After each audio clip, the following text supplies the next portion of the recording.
Now, I don't usually be doing videos this fucking like unedited and shit, but I just got out of Psycho Killer. Psycho Killer. Y'all ever heard that song? I fucking hate that song. I don't know why they named this movie that, because that's all I could think of while watching this. This is the worst movie of 2026 I think I ever seen. Mainly because I've only seen 3 movies in 2026. But oh fuck, damn. Mainly because I only seen 3 movies in 2026, but it was that bad. Okay, it needs to be understood how bad Psycho Killer was. Okay, this is a movie where all the marketing and everything is portraying this serious, slow ass movie. This is like, because they do by the creator, director, producer, asshole behind Seven, behind 8mm. The same guy that did all those shit, those very serious, well, not 8mm, but Seven very well respected movies, okay? Movies with very, very serious, very grounded ideas and shit, right? Okay? This movie purports to be like those movies, and in trailers and marketing and everything, it implies to be similar to like other kind of like minimalist kind of movies, like Long Legs. The kind I'm talking about, right? That A24 style, where it's very slow, unmoving cameras. It's very detached from any kind of violence. The main draw is the performances. The cinematography is kind of a flat style, but not in an uninteresting way. Sometimes, most of it sucks ass for me, but I can see people liking the style.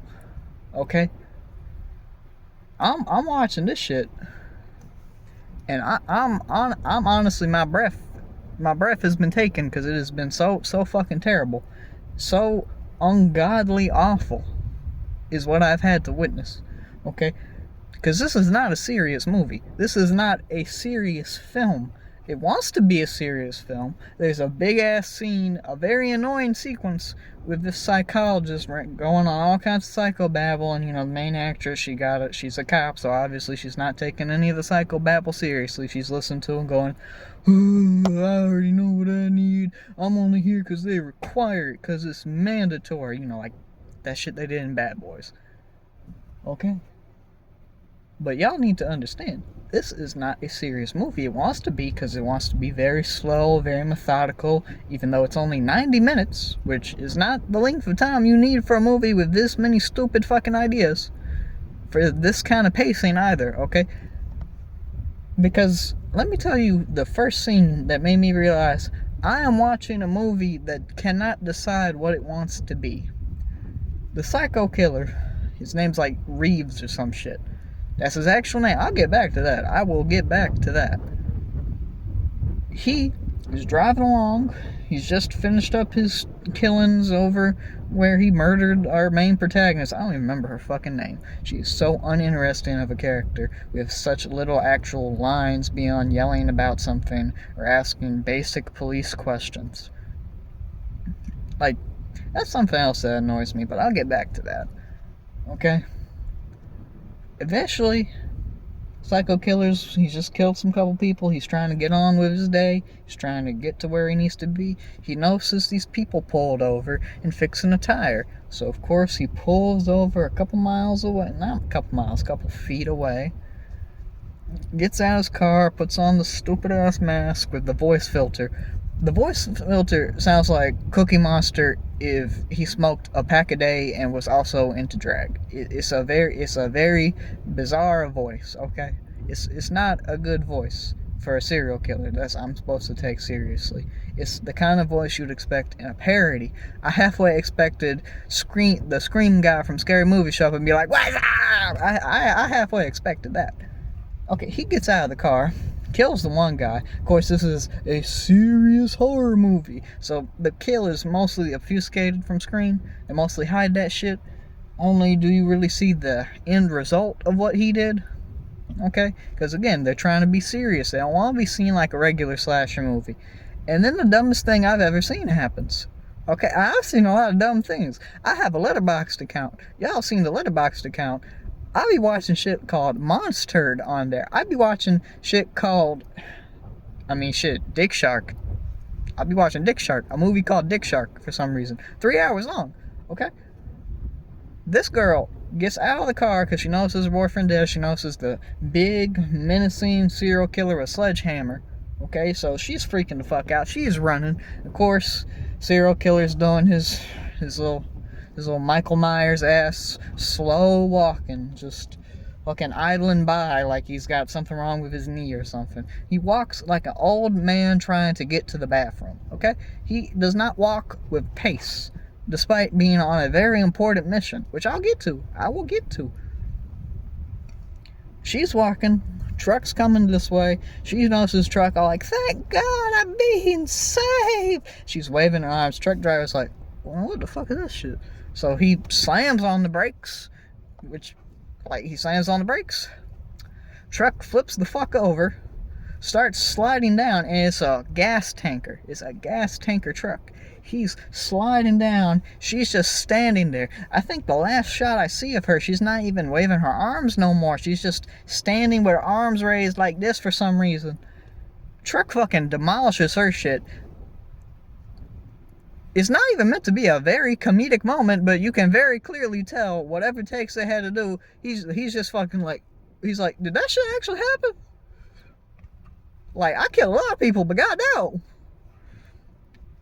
Starts sliding by, starts sliding over. Sparks are flying everywhere. Our serial killer starts moonwalking back. He's going as slow as possible, trying to aura farm. Well, he needs to get out of there or he gonna fucking die in an explosion.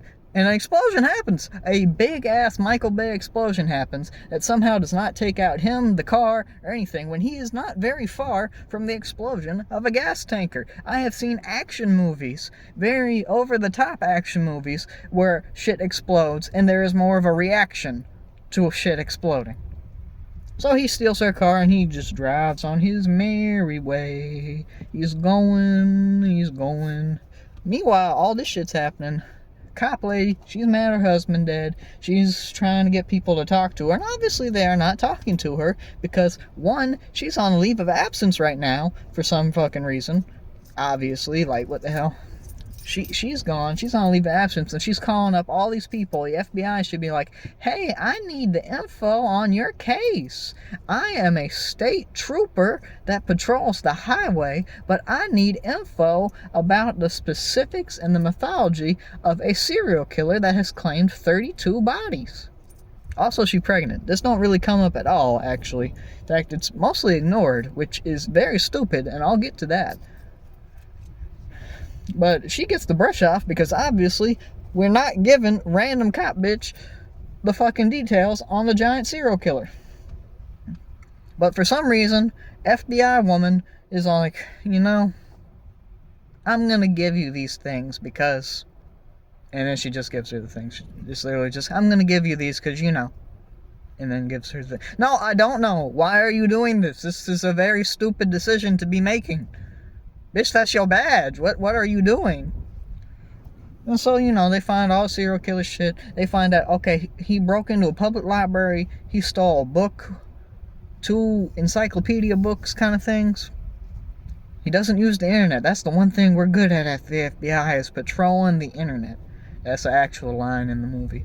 That's an actual line. And I'll get to some stupid ass lines in this movie. And so she gets these, and I'm gonna be honest, it was not revealed at any point that she managed to track down these 2 encyclopedias and read through them, but at the end, in a large flashback sequence, it's revealed that she did all this. And somehow none of the information she gathered from that, which was very important, seemed to come up till after she almost catastrophically fucked up. It's a very stupid scene. And so, it's a very enraging movie. I need y'all to understand. I'm trying to collect my thoughts in a way that's coherent. So she's driving along and he's driving along, and you know, a lot of this movie isn't really actual things occurring. It's not characters doing anything introspective, and that's what I wanted to get back to. Is I had problems remembering, I still have problems remembering the lead character's name, because this is one of those movies where it happens a lot. You see it in a lot of horror films, and you see it in a lot of action movies. Hell, you see it in a couple TV shows too, where the character exists only as kind of a disambiguation of the concept of a character. They aren't an actual character.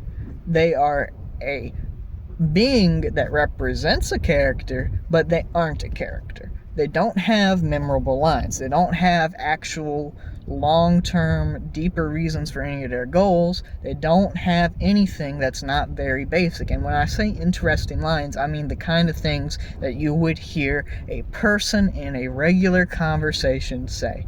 Like, for example, Dale Cooper. Dale Cooper, one of the very famous Dale Cooper quotes is, "Give yourself a present every day."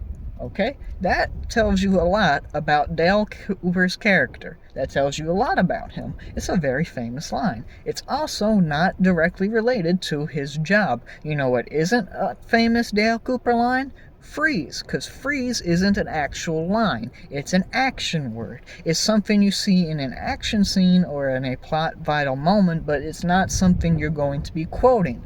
That is all our main character says when she's not swearing at something, is, "I'm with the police. I need to see these things." Granted, there is a decent moment where we do get a little bit more into her. Very early on in the movie. In fact, it is so early on into the film that it doesn't matter because so much of the movie is distracted with very stupid things. Our slasher villain, he's called the slasher, by the way, he's not interesting because A, he's not really played by a great actor, so you don't get the kind of long legs performance you were expecting, or Hannibal Lecter. He's not very physically imposing because, again, this is a very slow-paced film. Kills happen off-screen. Kills are mostly hidden away from the sight of the viewer. Stuff like that doesn't happen, okay? It's a very slow film in the sense, not that they're trying to do that, not that they have a tight control of their pacing, in the sense that they are meandering around doing nothing in an effort to look like they are of a higher prestige than what we are actually seeing on screen.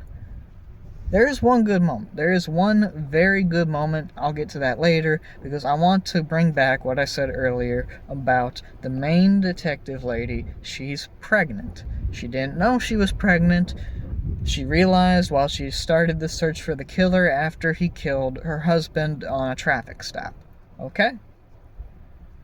Now, I feel like this is a very important scene. I feel like this is something that matters because that is her last connection to her husband. I don't know if she wanted kids. I don't know if either of them wanted kids, but I do understand that I feel that as a character, having any kind of connection to another dead character, like a baby on the way, is important, regardless of whether or not she wanted to keep it.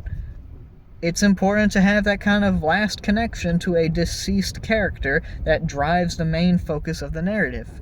During a scuffle between the killer and our detective, she gets the shit beat out of her. Like, it's kind of crazy, to be honest. She gets thrown out a window, lands directly on her stomach, and they really slow down on the fall when she landed. And it's very obvious what they're implying with the fall and the way it slows down and closes up on her.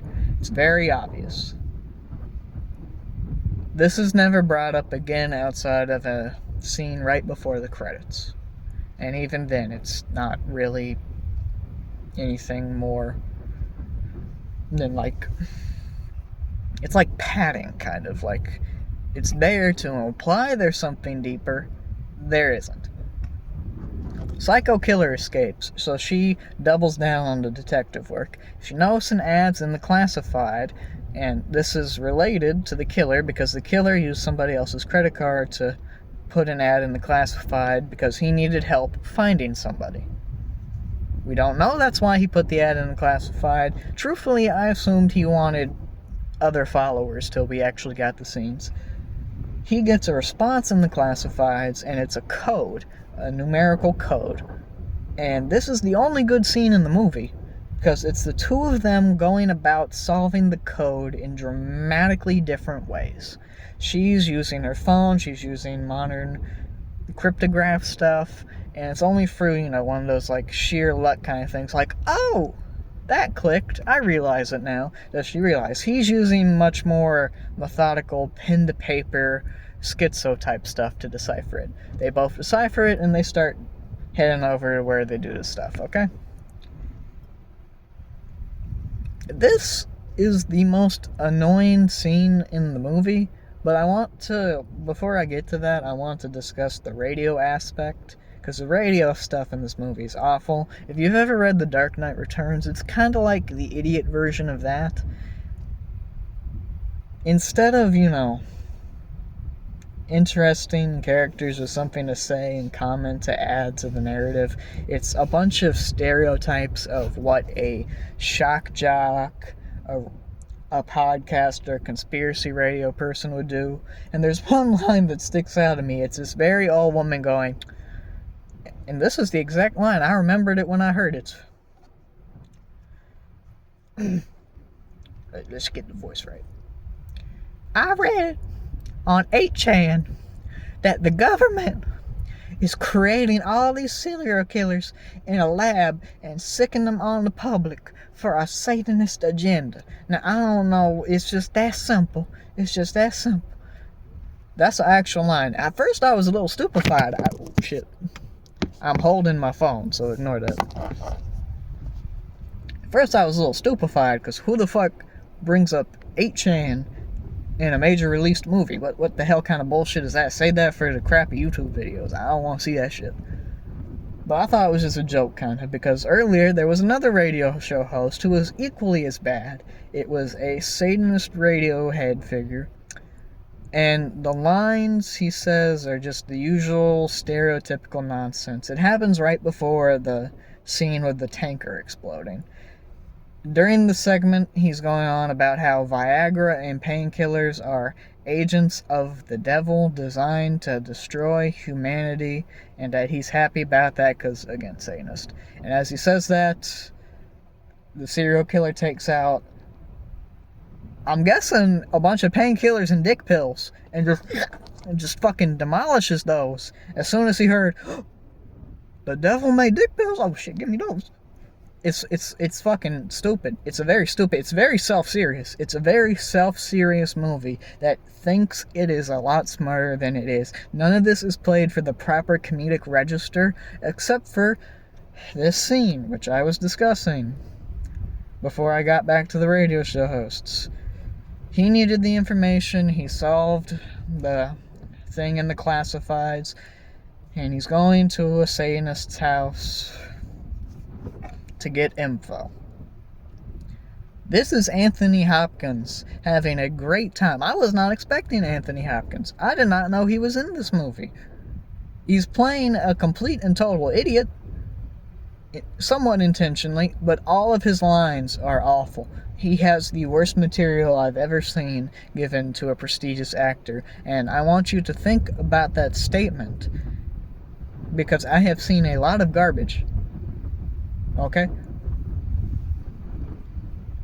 He goes on and on about those Catholics and their dead hippie superhero. I'm like, oh, someone actually wrote this. Okay. He's there because he wants information. Now, I'll admit, this is a solid moment of... The word escapes me, which is very annoying because I just wrote it in a written review of this shit. This is a solid moment of misdirection from the film.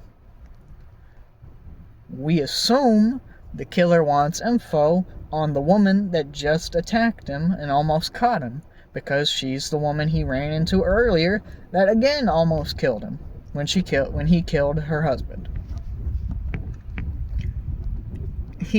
And the way he asks is very vague. It's very intentionally and deceptively vague, where you think that's what he wants, because he makes it very specific. I don't know who they are. I don't know any names or anything. I just know a place and where they work. So you think it's the detective. You think it's the cop lady. I keep forgetting she's not a detective. She's a state trooper. A highway patrol agent. Okay?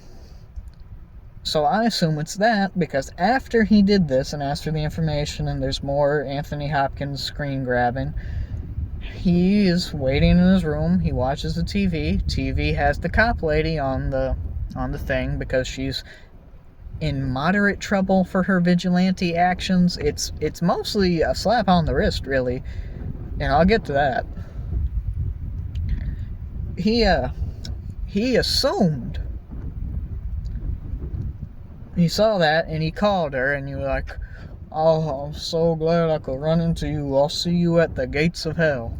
You know, you think he's just being facetious. So the way that's written, and in the morning when he wakes up, he's preparing to leave. He gets stuff in the car and he's staring. So you assume, oh, he got what he wanted. And the somewhat fruity guy who's a butler or something for Satanist Anthony Hopkins is explaining, goddamn, there we go, shit falling out of my hand, is explaining, hey, that private detective you wanted me to talk about, he got your thing, here it is. And he takes it and walks away. He starts leaving, and as he's preparing to leave, he's getting gasoline and an axe, and the somewhat fruity Satanist guy who's a butler or something, I don't mean it in an offensive way, I mean he acts in a very strange manner towards Anthony Hopkins. Anyway, he is chilling. This guy comes over, it's like, hey, you should really say goodbye to him. I mean, you came all the way, I mean, he helped you a lot. You should be nice to him and say goodbye to him. And then he takes out the axe. It's like, oh fuck, you're the Flasher. Uh-oh. And for some reason, the Flasher is like, I can tell you're a true believer. And lets him go. Which doesn't make any sense at all for the kind of mythology we've seen with this guy. When he let the cop lady go, that made sense because the sirens were coming and he did not want to be caught. The other thing doesn't make sense. So he goes back and kills Anthony Hopkins, and again, I want to say this is the one scene in the movie where it feels like they're playing heavier into the slasher tropes, because you have a bunch of unlikable people having an orgy. Anthony Hopkins is sitting in this like luxurious leather chair watching all these people fuck with like horns and shit anointed on it. He has a grandiose $1 million cuck chair. It's kind of insane. And you think, okay, this is the moment where they're going to play more into the slasher things. No, because they slow the speed down. They try to do it like very serious and somber, and all the gore is CGI, and even then it's still mostly away from the viewer and framed in such a way that you could most likely get away with showing this on network TV. In fact, when he kills Anthony Hopkins, the camera pans around so that you don't actually see the majority of any of Anthony Hopkins' head, actually. As the axe goes down, you see a gush of horrible CGI blood. It's the worst CGI blood I've seen in a very long time.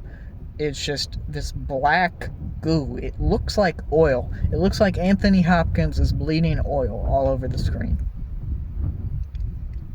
And so he's about to get away, and for some reason he sees light coming out from the curtain after he killed Anthony Hopkins and his Satanist friends. And he's like, oh, why is there light in the curtain? That's weird. Even though it's bright daylight. So he goes up to the window, goes to the side of the window, even though he was in front of the window for a very long time in this manner because he had to climb up the stairs, takes his mask off and holds it over the window with a stick. Cop lady is there trying to kill him. It doesn't work at all. And then the FBI show up again after she already made national news with her vigilante things, and she's chewing them out like, God damn it, I told y'all to be here, why is nobody here? And this is the very stupid part of the movie. You see, she has deduced, I say this is the very stupid part of the movie, but the whole fucking movie is stupid. It's a stupid movie. So, she's chilling. She is chilling, yelling at all these people, and she manages to deduce over the course of her little adventure, she manages to deduce that all this has something to do with a mass killing, not a spree killing, a mass killing. There is a difference, you can Google it, and I am aware of it because my grandma likes cop shows. she deduces that this current satanic thing is actually done in reverence of this prior satanic mass murder that occurred at this church in Pennsylvania. And she knows this because this also inspired rock musicians who inspired the killer. Apparently half of the kills have included allusions to the album's work. This is a literally thinly veiled satanic panic movie, which is kind of crazy to think about in 2026, because it's like, why do we need that? We can just turn on the news. Also, this is still stupid as hell because, again, random guy. We'll get to that. We will get to that. So she thinks that this guy is going all the way over to kill people at this church on the anniversary of when it happened last time. So they go there to stake it out, but what they don't know is that earlier he was already there. And this is a complete sidebar, but this entire journey has been very geographically confusing to the viewer because they just beep bop from locations that don't really make sense if you're following them, because I'm pretty sure where they started isn't where they went, and where he was going is in the opposite of where he was to begin with. They say he's going to the Canadian border when he wasn't going to the Canadian border. It's very confusing. But this pisses me off, this one scene, because it's supposed to already be in Pennsylvania, and there's this big giant metal cross in one of the shots. And I realized when I looked at the cross, I kind of lurched forward in my seat. Oh my God, they aren't in Pennsylvania. That giant cross is near Richmond, Virginia. I've been past it when I had to go and deal with stuff. Okay? I know where they are. Why are we saying this is Pennsylvania? This is not Pennsylvania. Anyway, he goes to Pennsylvania very early in the schedule, earlier than the cop lady was expecting. And she doesn't know that.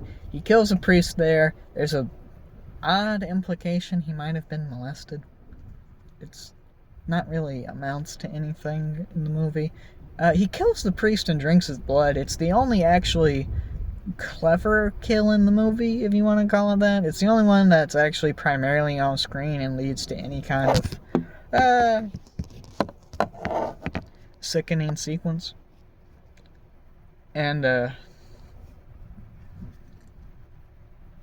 God, it's just so stupid thinking about the entire thing. It's a very infuriating movie. And so she doesn't know that he already went there. So she goes there and the cops are ready this time. They're staking it out. Dear viewer, my friends, the random people on YouTube that might see this because the movie is still in theaters and they might want a review or something, I need it to be known. Okay, I need it to be known. This is the dumbest twist I have ever seen in my life. Well, second dumbest, because there's another one at the end of the movie. You see, the killer, the slasher villain, in a very stereotypical Jason Voorhees manner, is actually, it hasn't been about the kills along the way at all, or doing any of that. See, what he actually has been trying to do is kidnap a nuclear scientist so he can go to 3 Mile Island on the anniversary of the 3 Mile Island accident and cause a catastrophic nuclear meltdown for a suicide bomb vest and lowering some of the coolant so he can open the gates of hell. All of this is played dreadfully straight. And I don't mean that I want the movie to be obnoxiously quippy. I mean, I want the movie to have at least some kind of awareness of how fucking insane what I am looking at is. There's this cop movie called Resurrection with Christopher Lambert. It's also a very Seven ripoff kind of movie, but it has, and it plays itself straight. It's not quippy how you would think. It's It just has humor. It has a soul to it on top of the serious killing stuff, okay? When Christopher Lambert doesn't understand a joke because I'm not sure what he was meant to be playing in that movie, but that's not the point. When Christopher Lambert tells a bad joke because he doesn't understand American jokes, and it's a horrifically bad joke that reads like he's glad a tragedy has happened, it's funny because of how unfunny Christopher Lambert is, and it's intentionally funny. There isn't anything like that in this movie, because for some reason or another, this is a very self-serious movie that genuinely thinks 8chan is aware of serial killer institutions. Okay? Anyway. So, he's going to 3 Mile Island to do all this. She's all like, and she realizes this halfway into the movie, despite all the prior symbology she was going over, and reading the 2 books he stole, which directly gave the necessary info to her about this. She realizes, she looks in the church with the sniper rifle. She's looking in the church. She sees something through the window. 3M1, no. 3MI, word for word what she says. She's like, that's weird, what could that mean? And she's like twirling around with the sniper rifle on the rooftop. And it's like, Jesus Christ, lady, what are you doing? The gun's loaded, stop.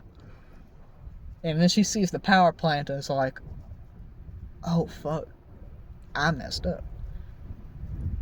And so she gets in the car, she goes 3 Mile Island. 3 Mile Island's already freaking out because somehow one of the world's biggest nuclear power plant facilities has exactly 4 to 3 armed guards, not counting the ones at the front, and can be easily disarmed with grenades and a single action revolver. It's a real movie. This is a real movie they put in theaters, y'all.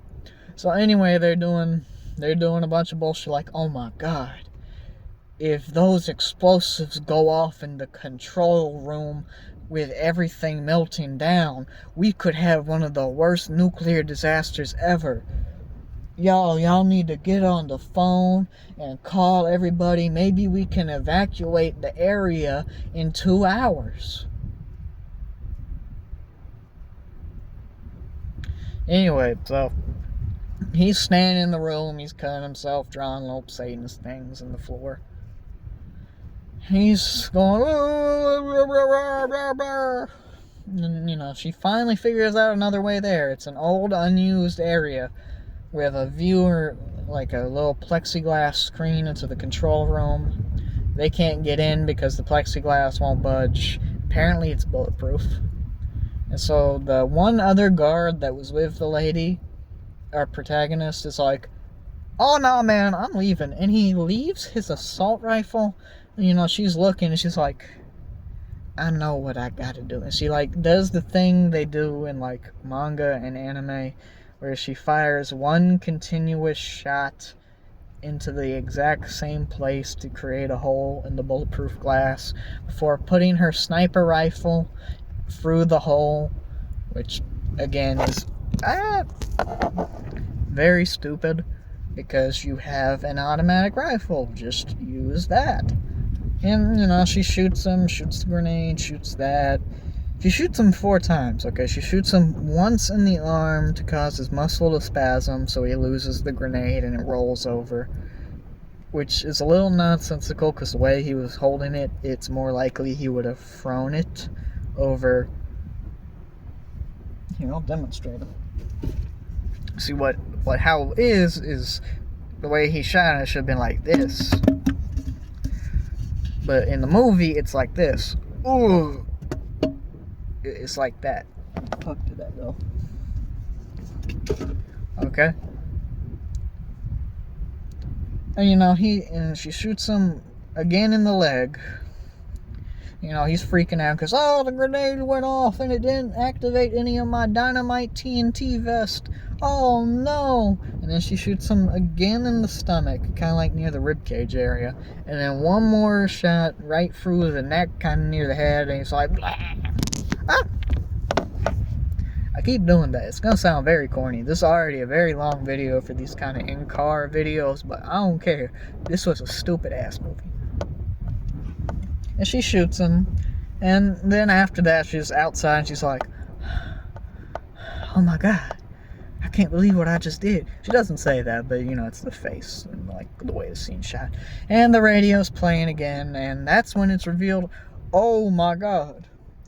Breaking news, the 3 Mile Island terrorist and the slasher who has terrorized the roads for the last 3 months, I don't know, are actually the same person. He hasn't been dead the whole time. And then the internet people start talking, and the other people start talking, and then the conspiracy lady, the 8chan lady, comes back. It's like, I told all of you, it's what 8chan said. The government is making these serial killers in a lab to serve Satan.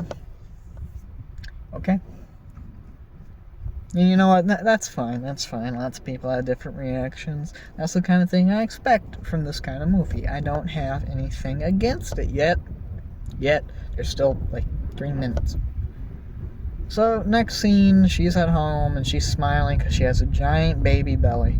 And this kind of confused me because I was like, you got thrown through a fucking window and landed on your stomach. He punched you in the gut like twice. What? How? She's looking at the closet with all the old cop uniforms her husband had. She's, got that bittersweet smile. And then Psycho Killer's back behind her. It's a dream! It's a dream! So she freaks out. She grabs the gun. She's like, she walks outside, just standing there holding a gun, probably scaring all the fucking neighbors. Like, oh shit, that crazy vigilante lady outside with a gun again. Oh, hell no. Like, eventually she calms down and it's like, she's staring in the distance expecting somebody to be there. She goes back inside.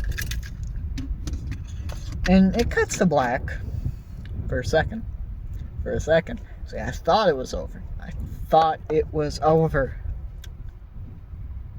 It's not. It's not over. What follows is the kind of bullshit you expect in a movie like Transformers: The Last Night or Suicide Squad 2016. See, what it cuts to is Psycho Reeves, whatever, the guy that the slasher, terrorist, and 3 Mile Island killer, and the church guy who they all thought was dead and died during his incarceration after the mass killing, which they initially thought caused the slasher to do his stuff. They're all the same guy, and so slasher, Psycho, Reeves, 3 Mile killer, he's sitting down in his car, in the floor of this car. It's like a van. He's going, oh, breathing all heavy and shit. And the voice on the intercom goes, well, Reeves, glad to have you back. And then it cuts to a caravan of armed cars, heavily armed cars going down Nevada Desert Road. Heavy metal music's blaring, talking about, saying stuff, because, movie about Satanist killer, we gotta have the metal music. We're not on the, one of these days, they're gonna make a movie about a Satanist serial killer, and he's gonna listen to something like the Fugees or something, okay? It's very annoying. It's very stereotypical. Just give me something new. I want something new, even if it's fucking stupid. But not this stupid, because this is not new and stupid. So they're driving, and then as the driving camera pans back, it's a big ass prison. And then the text starts scrolling. This is the first time since, I think, the opening of the movie, we've had the text on screen that goes, I'm not sure what exactly it said, because now my memory's kind of foggy about it. But with something like Devil's Island Maximum Incarceration, Nevada, wherever. The 8chan lady was right. They're gonna be, if they have the money, there's gonna be a sequel with a whole prison of super freaks.